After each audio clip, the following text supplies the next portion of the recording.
that was more the type of games that I'm used to. Most of the teams that I've coached in the past, where you kind of lead with your defense. We've been so good offensively for a lot of this year that we kind of relied on that to win. And we've been harping on being better on the defensive end. Some of the details that go into that, I thought guys really stepped up to that challenge, particularly with it being a third game of the week. And then Cam Jones, Oso Iguodaro, really led us in terms of being aggressive and making plays. Seton Hall's they're a tough team to deal with because they present some matchup problems, but I thought our guys did a good job making it a 5-on-5 game as opposed to 1-on-1. Shaka, 26 turnovers forced by defense. I didn't see the final reflection of that game, but what did you think of defensive activity? I thought our guys did a great job getting their hands in the basketball. We had 47 deflections against them last time, and that was a season high. And so we really challenged our guys. That was a good recipe for winning the first game, but that's easy to do at home, or easier to do at home. And now we're on the road, and can we come into hostile territory and get our hands in the basketball? We felt like with the way they were going to throw the ball in the post, we needed to have that hand activity. The way that Richmond spreads that thing around, comes off a pick and roll. They did a lot of 5-out. We knew we were going to have active hands. And,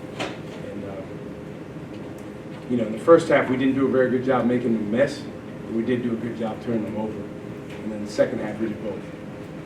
Did you get the final number of it? Yeah, we had 44. Wasn't as great the last 3-4 minutes, but still not bad. 44 against the Big East team is pretty good. Shaka, they went on a 7-0 run, tied at 24, and you called timeout, and then the game seemed to change from there. What went on in the huddle? What changed? Guys, this ain't good enough, man. We have an element in our circle. It takes what it takes, and we weren't doing what it takes, and I felt like there was a little bit too much worrying about the calls or getting bumped or whatever. You play in this league, you're going to get bumped. You're not going to get every call.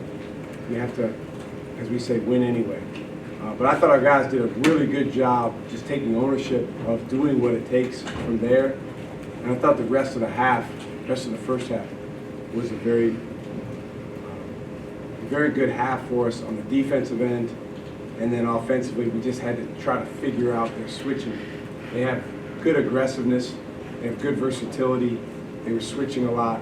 And I thought we had some guys that made some good plays late clock. I know, Shaka, that no coach ever thinks his team is completely right, but when you do this kind of a defensive effort to compare you to match it to what you guys can do offensively, where are you guys?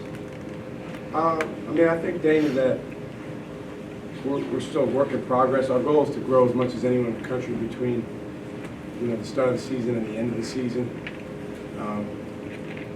So it's January, whatever today is, I don't even know the date. And we're halfway through Big East play.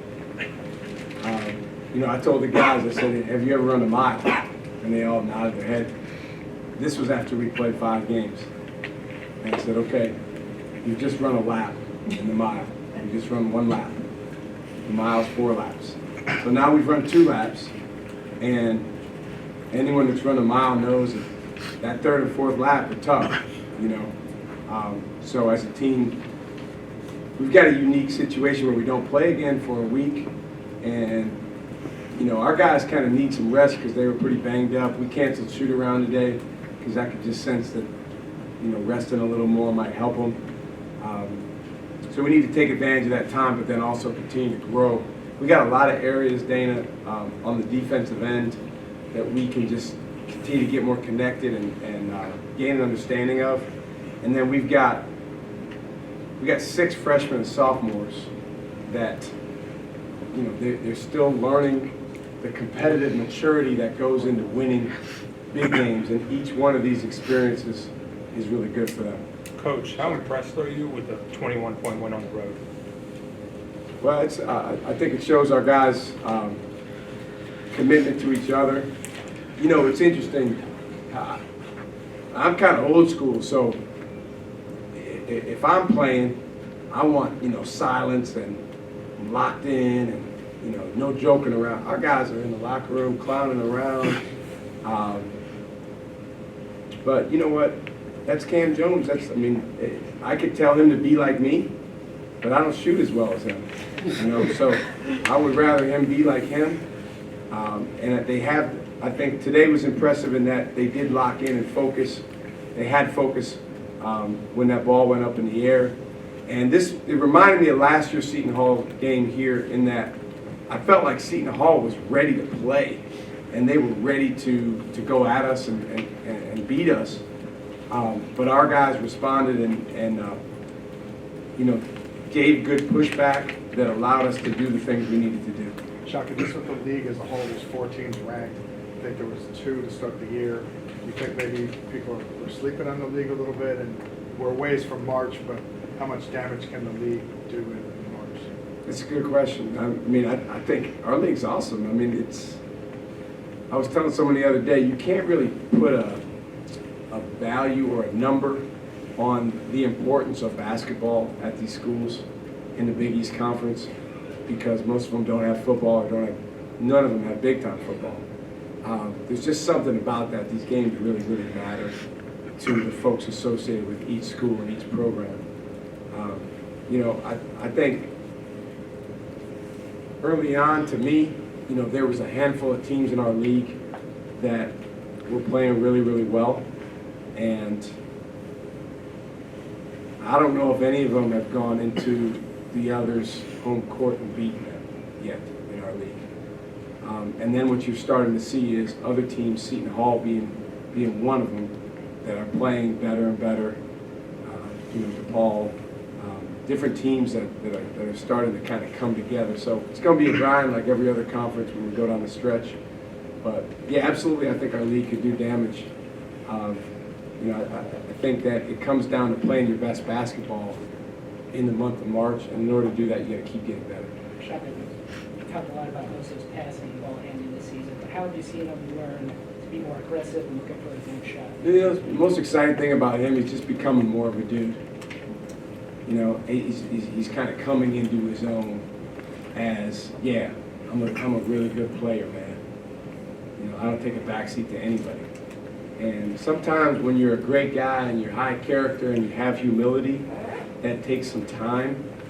But you can see him gaining confidence and gaining assertiveness. I thought the game kind of broke open for us when we put the ball in his hands. We set a pick and roll for him. He got downhill, dunked the ball, if you call that a dunk. Then the ball came back to him, and he got a keeper where he faked a handoff and drove, got an and one.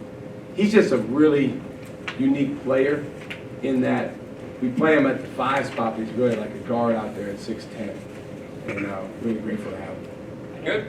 Go ahead. You mentioned about the importance of basketball in the Big East and without big-time football. Were you coming to the Big East from Texas, where football is is a religion, essentially? I think that obviously it's been shown that big-time football schools can also be great in basketball. But again, and I need to think of a better way to say it. When you're at a school that does not have football and it has big-time basketball, like Seton Hall, like Providence, like Villanova, like Marquette, Xavier, it just means more, and that doesn't mean that if you line up against those schools that do have football, you're going to beat them. It just means that it's something special about the way that people feel. I just met a woman upstairs, MJ, that graduated in 1967 from Marquette, and she lives in this area, and she's a Jersey girl, and she had all this Marquette paraphernalia, and it's like, it matters. You just feel that more at these type of schools. So I'm grateful. I play Division III basketball, so I'm grateful to be in this conference and at Marquette. Thank you. Thanks, Coach.